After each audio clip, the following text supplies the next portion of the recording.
நான் வந்து இந்த பிரிண்ட் இருந்தாதான் இதை போடுவேன், இது நான் போடுற ட்ரெஸ்ல இருக்கணும் அப்படின்னு சிலர் பிடிவாதமா பேரை பிரிண்ட் பண்ணுவாங்க, இல்லை கார்ட்டூன் கேரக்டர்ஸை பிரிண்ட் பண்ணுவாங்க, இல்லைன்னா பிடிச்ச கார் பிரிண்ட் பண்ணுவாங்க, எதையாவது ஒன்றை பிரிண்ட் பண்ணுவாங்க மேலாடையில்.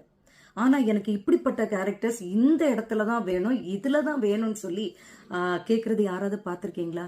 அப்படி எல்லாரும் கேட்டது மாதிரி தெரியல. ஆனால் நீங்கள் இனி இதை வாங்குங்க, இது உங்களுக்காக செய்யப்பட்டது தான், நாங்கள் உங்களை அட்ராக்ட் பண்ணுறோம் அப்படின்னு சொல்லி புதுமையாக ஒன்றை வந்து ரிலீஸ் பண்ணியிருக்காங்க.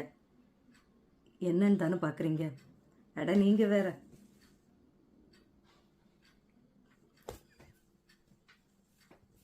உங்களுக்கு சிரிப்பு வருதா வரலையா? மேலாடையில் இருக்கிறது பிரச்சனை இல்லை, ஓகே, பனியனில் இருக்கும், இல்லை பேண்ட்ஸில் இருக்கும், இந்த மாதிரி எதுலையாவது இருக்கலாம். School bag, water bottle, pouch, pencil box, இல்லைனா இந்த லஞ்ச் பாக்ஸில் இருக்கும், இல்லை டிஷர்ட்டில் மேலே இருக்கும், எங்கே வேணாலும் இதை வைக்கலாம், நோட் புக்கில் இருக்க வாய்ப்பு இருக்குது.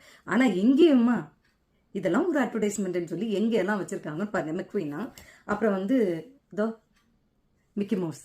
என்னடா ஜட்டிக்கு வந்த சோதனை அப்படின்னு பார்த்தா ஜட்டியிலையுமே இதெல்லாம் அங்கே யார் பார்க்க போகிற ஒன்றாவது இல்லையா? ஸோ கிட்ஸை வந்து எப்படியெல்லாம் வந்து அட்ராக்ட் பண்ணலாம் அப்படின்றதுக்கு இது ஒரு பெரிய எடுத்துக்காட்டு. சரி, மேலே தான் பரவாயில்லடா, உள்ளேயுமா ஒன்று கூட விட்டு வைக்கிறது இல்லை. ஸோ நீங்கள் யாராவது இந்த மாதிரி உள்ள அட்வர்டைஸ்மெண்ட் ஏற்கனவே பார்த்துருக்கீங்களா? உங்களுக்கு பழக்கம் இருக்கா? நீங்கள் வாங்கியிருக்கீங்களா? இல்லை இதை பற்றி தெரியுமா அப்படின்றத மறக்காமல் நம்மளோட கமெண்ட் பாக்ஸில் போஸ்ட் பண்ணிவிடுங்க. See you guys in next video.